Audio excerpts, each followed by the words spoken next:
And finally in sport, former rugby league players have renewed calls for the NRL to test for brain injury.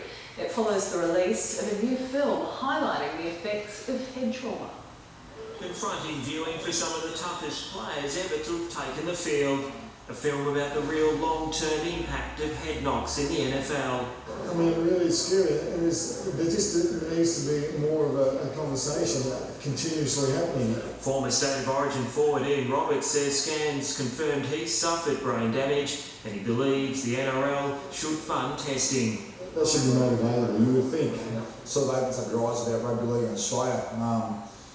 I've often thought that we should have tests done for especially the ex-players. Barely mentioned 5 years ago, stories of concussion are now emerging across the board, not just traditional contact sports. And who would have thought you could make a Hollywood film about concussion 5 or 10 years ago?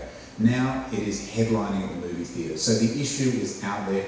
The codes have to respond. And the culture within sport is changing. In rugby league, a lot of guys are putting their hand up and saying, look, I'm not bulletproof, can you help me? And that's a massive change in our game. And we've taken over 100 NRL trainers through our Headsafe training course in the last 2 weeks just prior to the season. So that means more people out there on the field with the players who understand concussion.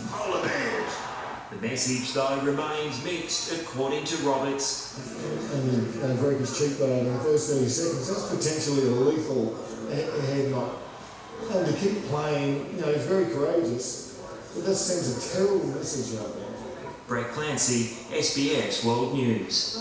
A big issue for the NRL, and that is the